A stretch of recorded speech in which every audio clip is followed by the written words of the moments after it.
Hello, everyone, and welcome. My name is Becca Choate, and I serve as Minister for Global Advocacy and Education with Global Ministries of the Christian Church Disciples of Christ and the United Church of Christ.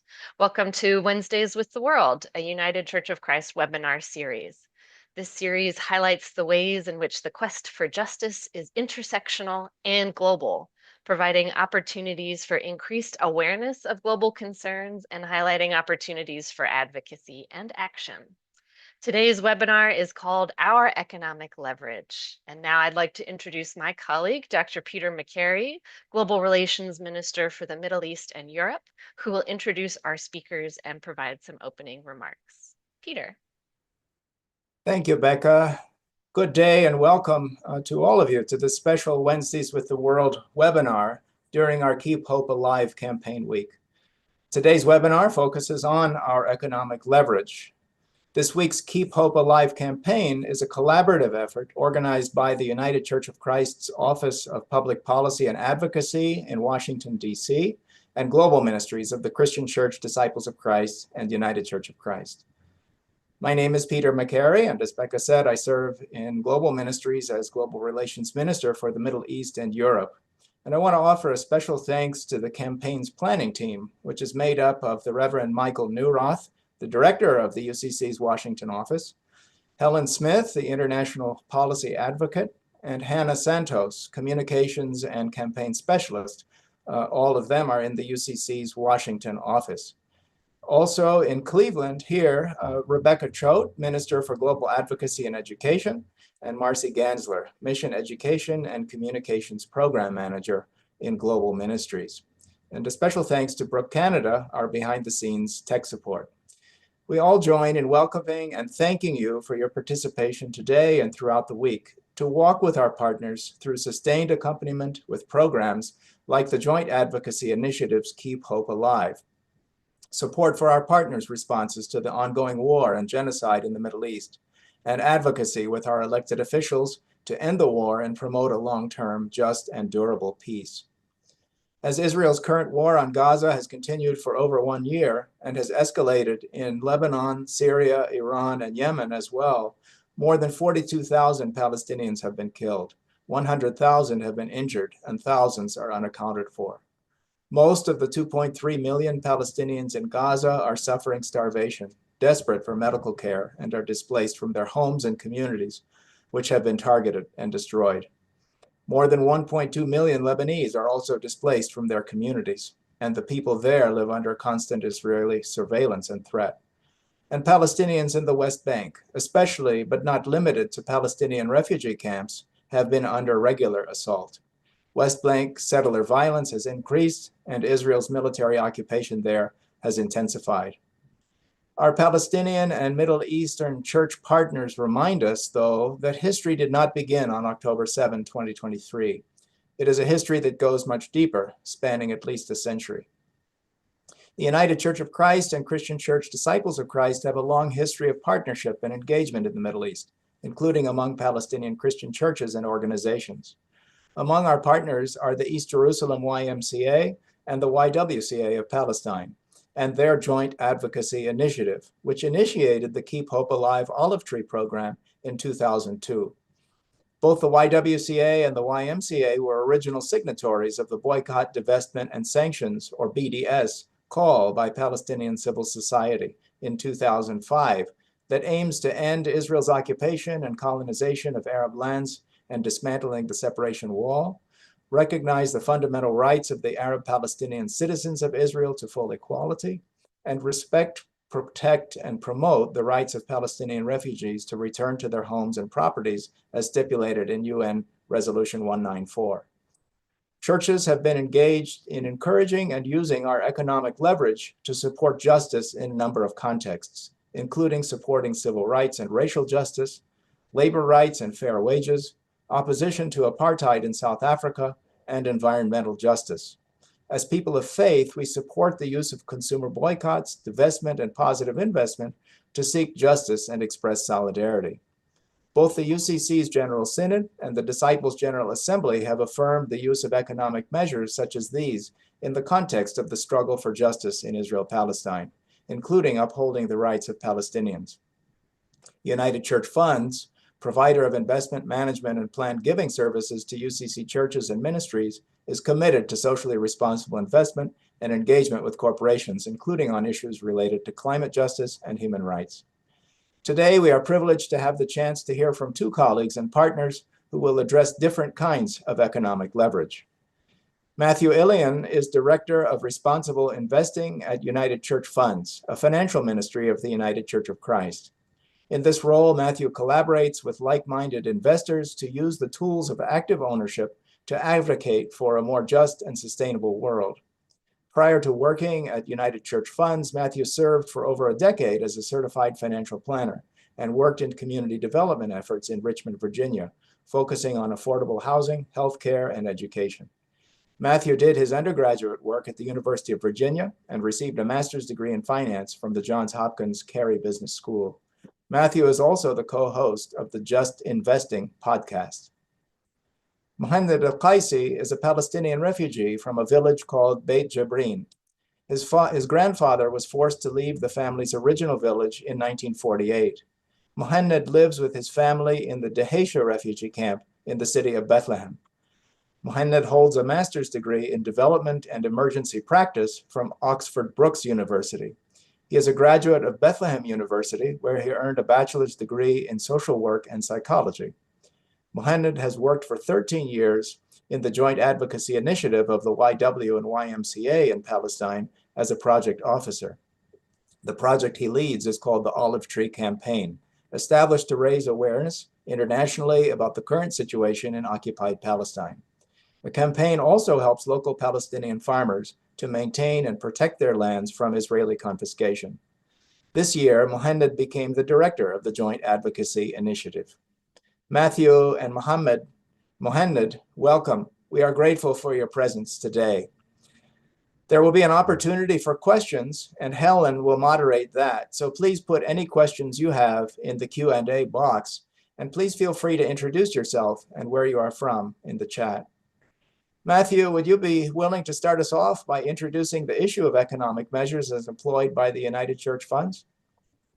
I would, and thank you, Peter, and to your global ministries team for hosting this very important conversation today. I have to admit, I feel a bit unqualified to be speaking here because for all the work that I've done over my career, I'm not an expert on conflict in the Middle East, and probably more importantly, unlike my co-presenter, I don't have the direct experience of the struggle of the Palestinian people who've lived under Israeli occupation for decades. But I can share with you how we as a financial ministry view this topic of economic leverage. So as Peter said, I'm the director of responsible investing, and UCF provides investment solutions to over 1,200 churches, religious judicatories, and faith-based nonprofits. And we thank many of you here or who are listening to this who represent those organizations for entrusting us to invest your funds in a values-aligned way. And the first thing I want to say about this particular topic is that both the UCC and UCF have a long history of this topic, using economic leverage. Other examples beyond this of times that the church has, in a faith-based way, used economic leverage would be, for example, in calling for divestment from fossil fuels. Also calling for economic leverage in the case of firearms and weapons is an area that the church has long said is not to be part of a values-aligned portfolio. And then also there was a moment in the 60s and 70s where there was a movement to change the apartheid regime in South Africa. And so The United Church of Christ was a significant part of that. And so here we are talking about what's happening in Israel and Palestine. And I want to share a few slides that help you understand how we are guided in this work. And so I'm going to try to, let's see, share my screen and hopefully, and then I'm going to,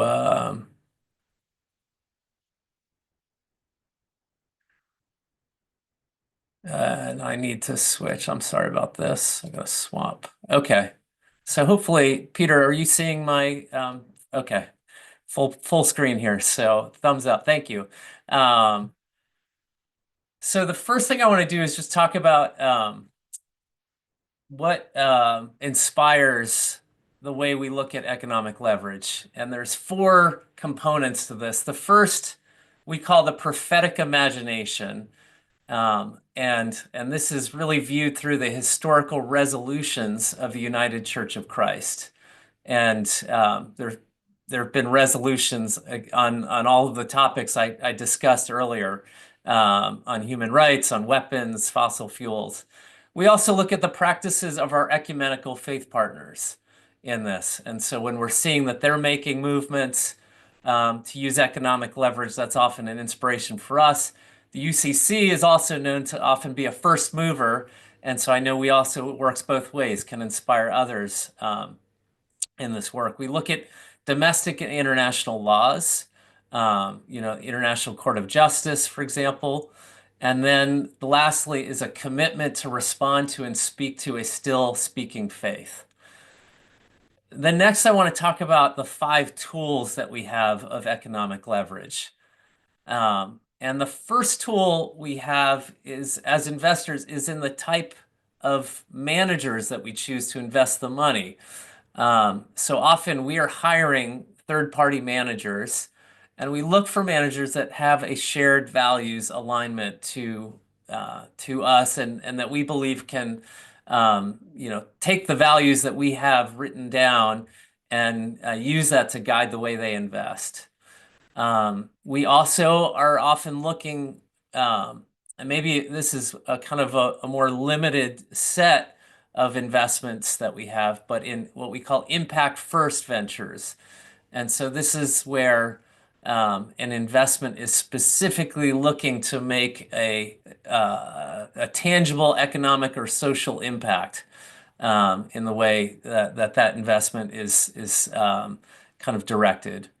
The third tool we have is in corporate engagement, and I'm going to spend a little time talking about some of the corporate engagements that we've done that specifically relate to human rights.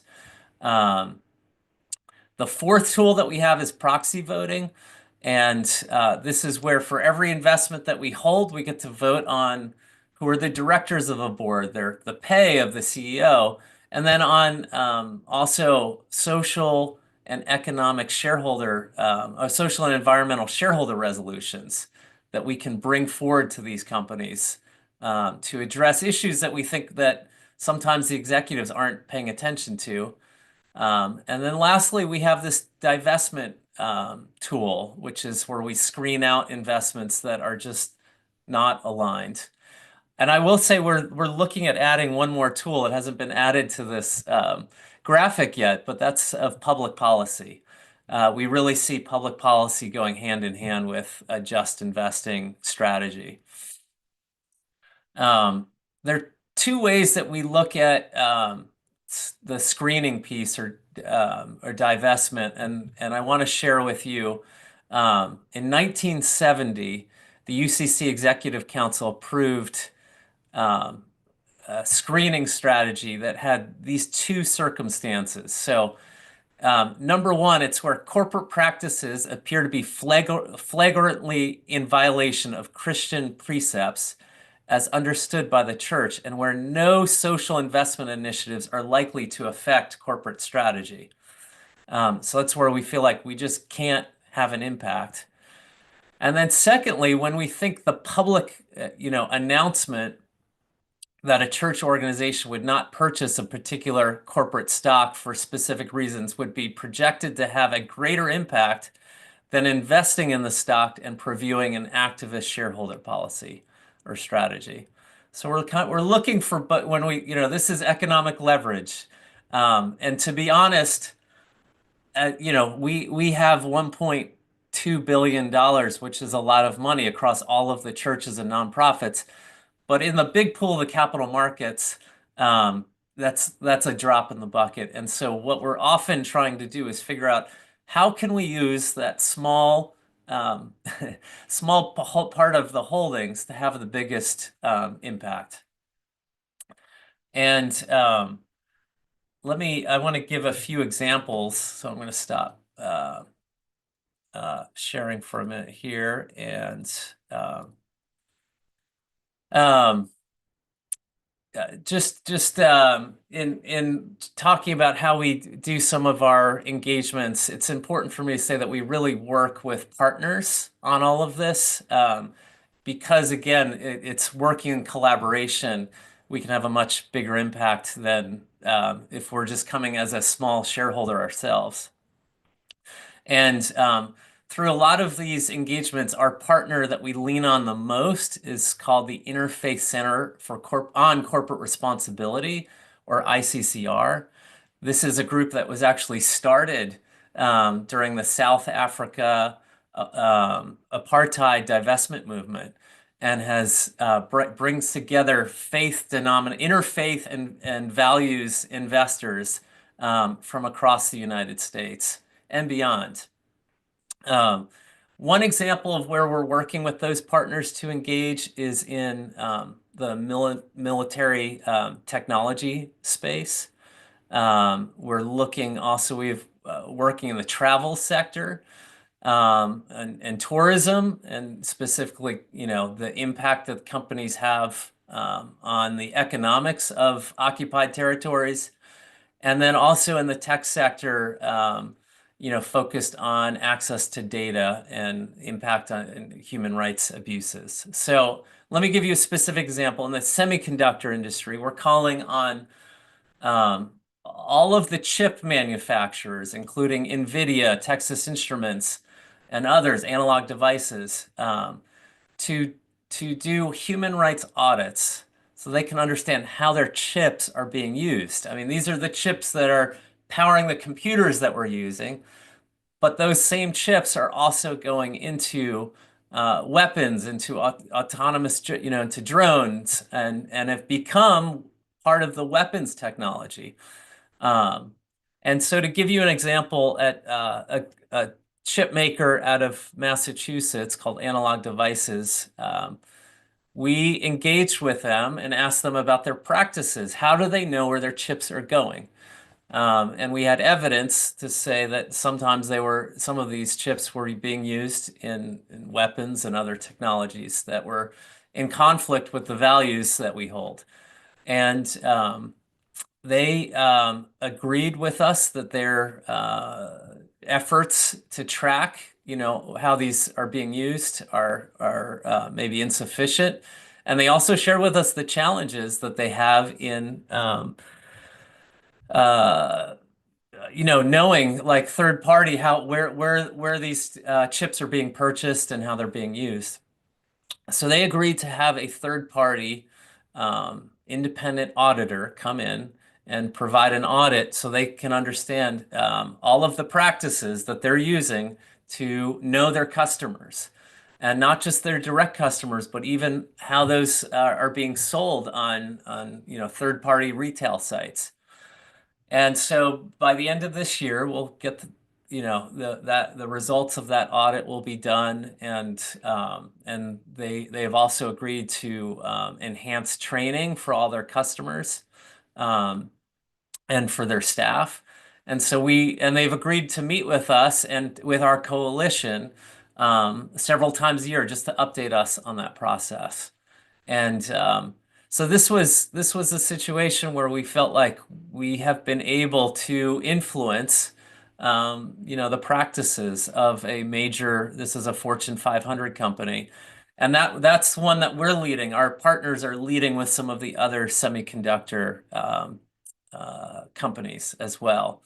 On the travel side of things, we saw some positive movement with there's a group called TripAdvisor um, that agreed to also do one of enhance their human rights commitments, and our partners have filed a shareholder resolution asking for them to look at the efficacy of their human rights commitments across their business practices. And again, they agreed to bring in a third-party consultant to do that work. So we're really happy when we get to see companies that agree to take steps to address concerning practices. And I want to kind of finally just speak to specifically how at United Church Funds we describe the human rights commitments that we make, specifically with the screens that we have. So I'm going to go back to my slides one more time and just share. Let's see here. And I'm sorry, I'm going to have to get back up here. So the way that we describe the commitment to human and labor rights is that we restrict investment in companies across industries that cause or contribute to labor and human rights harms and have not taken meaningful efforts to prevent or mitigate these harms.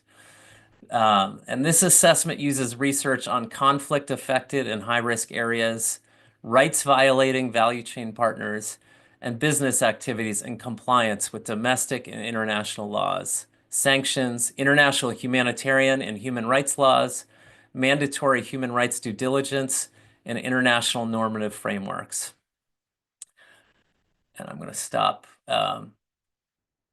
sharing there, but just to that has led us to screen out a number of companies that are operating in both banks that are financing developments in the colonized and occupied territories, as well as there's one of the General Synod resolutions was on calling for divestment from companies that were profiting from activities in the occupation, and Caterpillar is one of those companies that was named, as well as Motorola Solutions.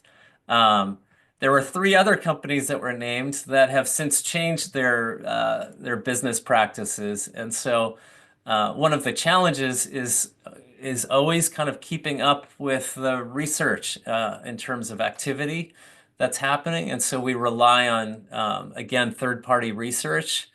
And interestingly, you probably won't be surprised to hear this, it's very hard to get that research from some of the largest financial institutions, particularly in the United States.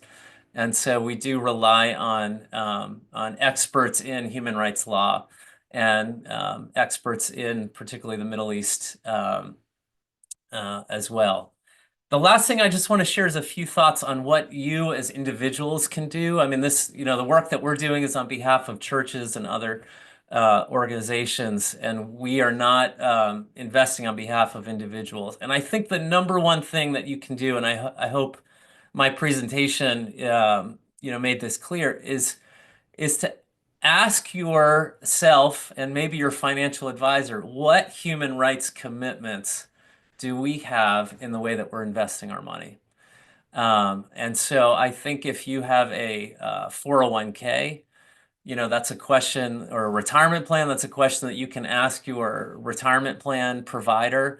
Again, if you have a financial advisor, you can specifically look at some of the lists that are available that I know we have resources or will be shared on research on companies that are involved in occupied territories. And again, this is also looking at Western Sahara, looking at the Uyghur region in China, looking at Ukraine as well.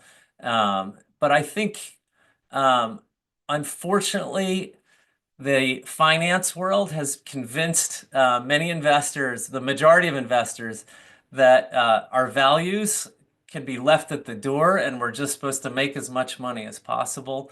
And I think people are increasingly feeling a dissonance with that. That this idea that we can just invest in the markets without any sense of values alignment is just not working for the world that we want. It's not working for our brothers and sisters. It's not working for us. It's not working for our own neighbors, even here in America. And so starting to ask these questions of what human rights and environmental commitments that our investments have, and then if you don't get a good answer, going out and finding someone you can partner with who can help you in that, I think is critical. So Peter, with that, I want to hand it back to your team and thank you for this chance to share. Thank you so much, Matthew. That's really helpful, and you've already prompted some questions from our audience. So we'll come to those a little bit later. Becca has also put in the chat a link to a one-pager on economic leverage.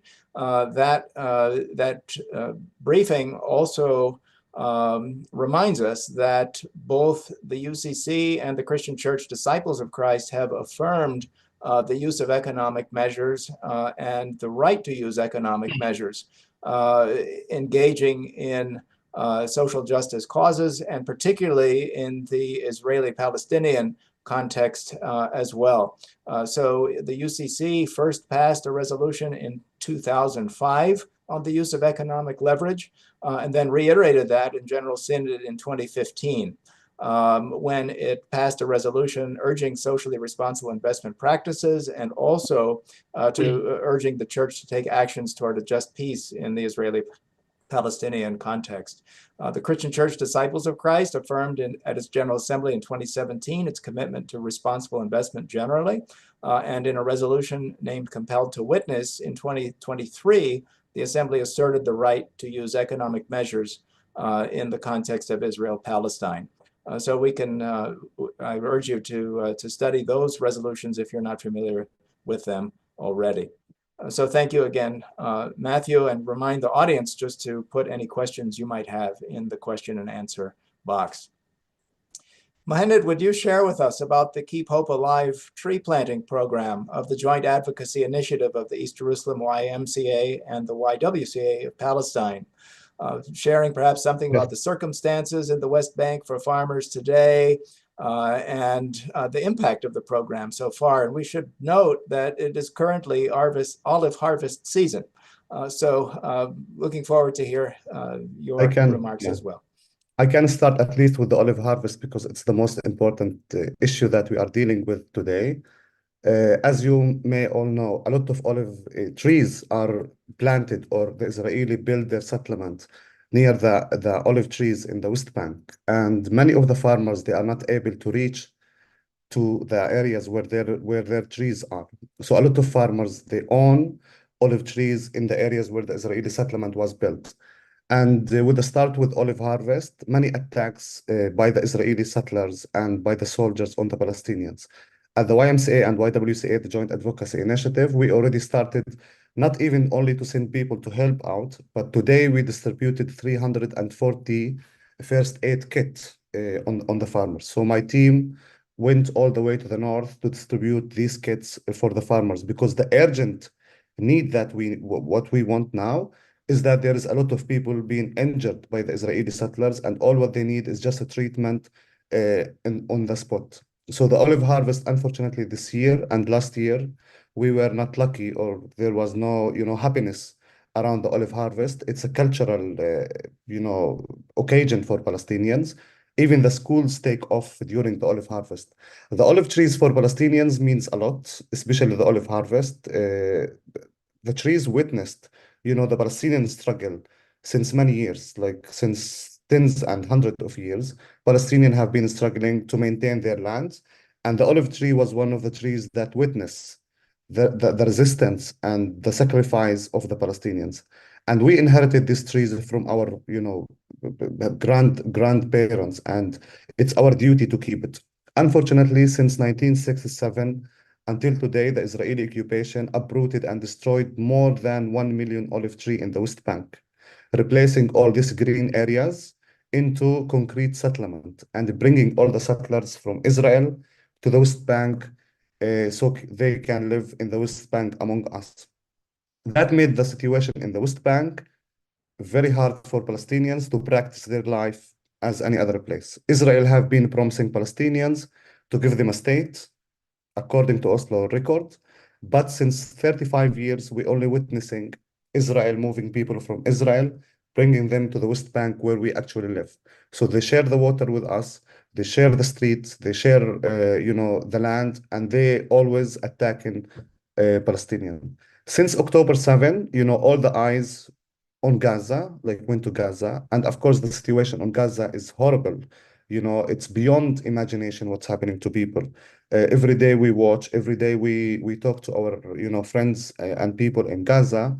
And the way how the Israeli killing the people is unbelievable. Like it's hard to it breaks my heart when I see all the children. We are talking about 18,000 children, got killed in this war. And you are not only talking about, targeting these children, by shooting or by it's just crazy how they bombed the whole building, or the hospital or a school. And you see these children with pieces. I don't understand, how these people can go on doing this and the whole world is just silent about it. Even if Hamas did the mistake in October 7, even if like there's people get killed, the response on this is beyond what a human being can do, because we are talking about 42,000. And the other day I was, reading there's a lot of people who are missing. And 2 million people are living in this small area, blocked from all the ways, and they are just living there in this very controlled place. And Israel is only shooting on them since 1 year, and the whole world is silent about it. And I don't know until when this play will keep going. And every day there's 100, 200 people being killed, 300, 400, 20 kids, 50 kids. And we just can see them live on Instagram and Facebook and watch all these people being burned and shouting, and no one is doing anything for them. We are really angry about this. I'm really angry. Like the people around me, we all angry. It's not until this point you see people are being burned alive and you just watch them and you keep going in your day. You don't do anything. You just go to work and eat and enjoy. Unbelievable what's happening in Gaza. I know you can read a lot about Gaza, but let's get back to the West Bank. So since October 7, there was already many measures on Palestinians, like checkpoints, restriction of movement, lack of water. We don't really move around, as we should like any other country. But after October 7, these measures or these attacks got more and more against the Palestinians who live in the West Bank. Since the beginning of the year, more than 750 people got killed in the West Bank. 157 of them are children below 18, and the rest are women and people who just live, in the West Bank. A lot of restriction, a lot of checkpoints. If you want to travel from a city to another, you just wait in the checkpoint. Hundred of cars are waiting, so we don't feel safe even in our homes.